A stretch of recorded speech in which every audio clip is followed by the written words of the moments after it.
So today we're going to do the last in a series of the 510 grain drill videos, but we're not going to plant soybeans, wheat, oats, or anything like that.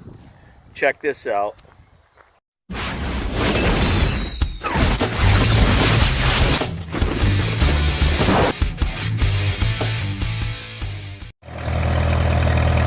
Yeah, so we're going to get the sprayer disconnected here, get the 510 grain drill hooked up, and go for broke.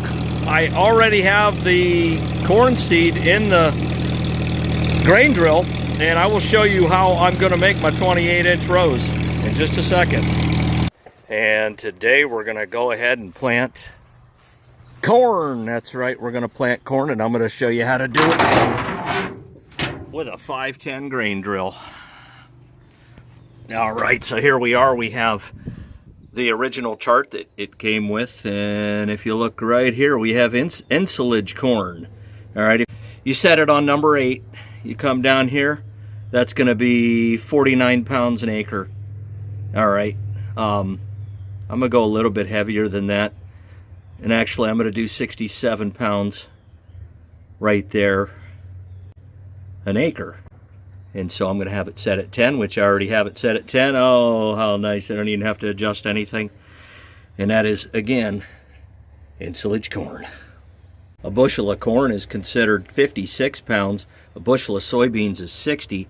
So we're going to really smack this down for some good chopping action early fall. And if you look in the hoppers, we have corn.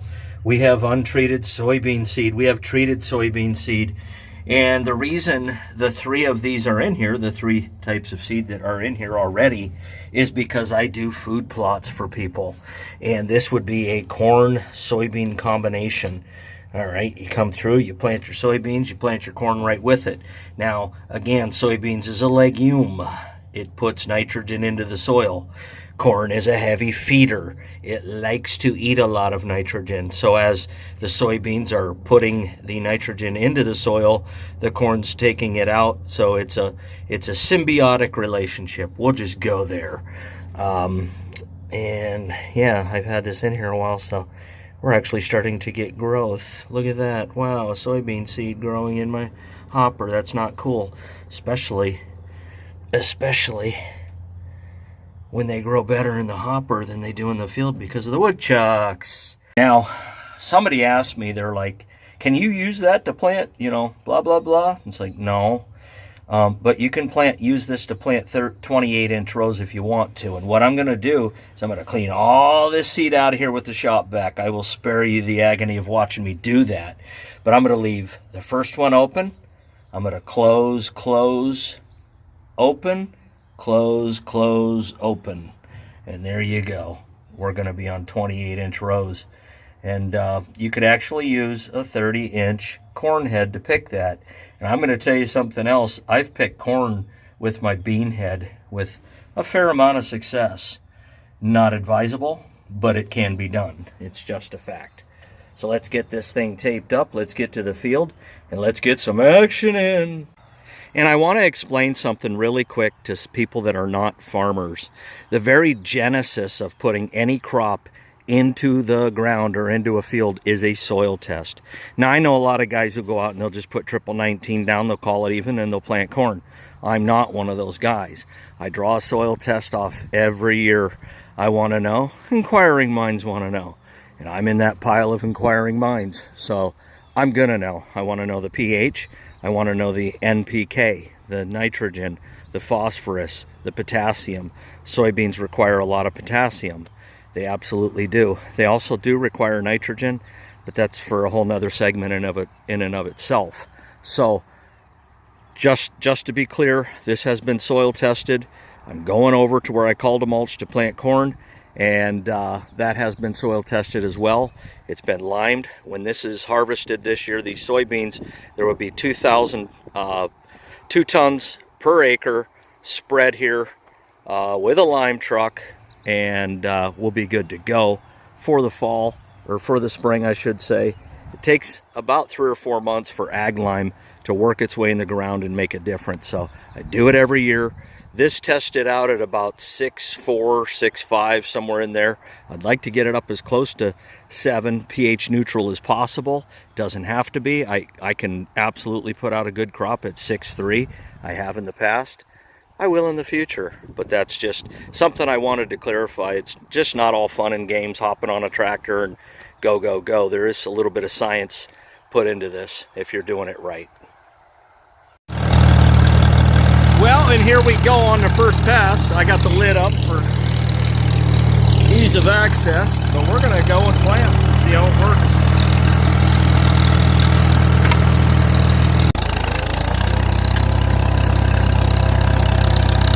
Fourth gear, just putting along.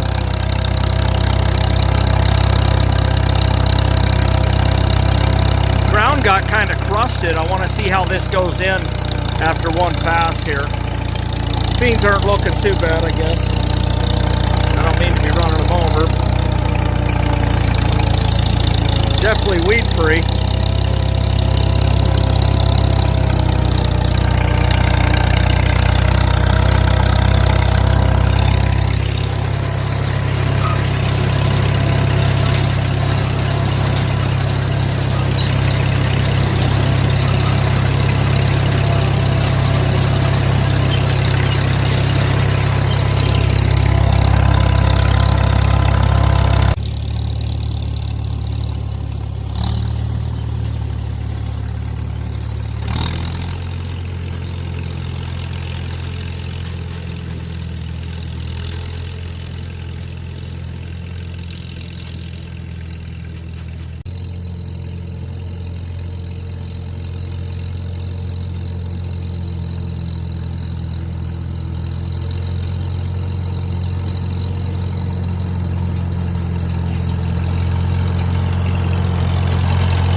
As I'm driving by this spot here, it's not really dry enough to put seed in yet. So I'm not sure what I'm going to do there. I may put it in clover just to have a cover crop on it, or torpedo radishes, anything really.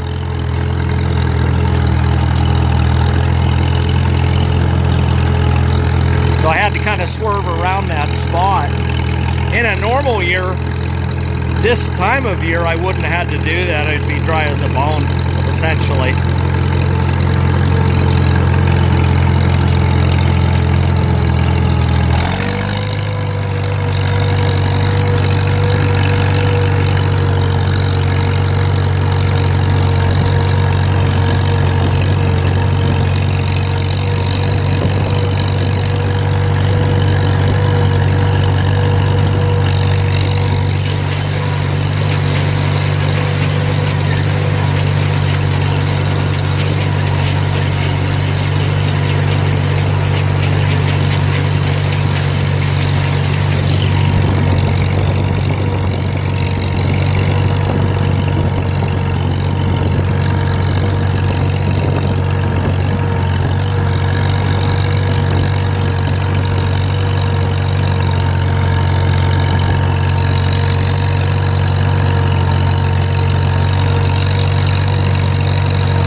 Pretty good for as hard as the ground is. The spots, those double openers, they opened it right up.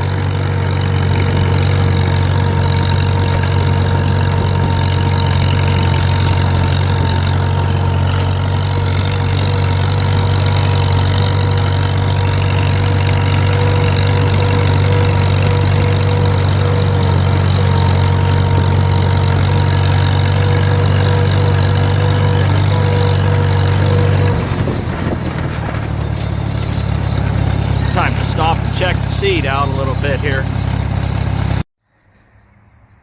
Well, it is planted on 28-inch rows.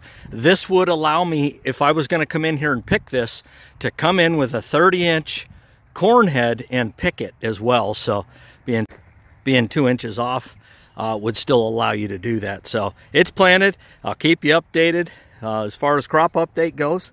And we'll just see how this works out. So now we won't get rain, you watch.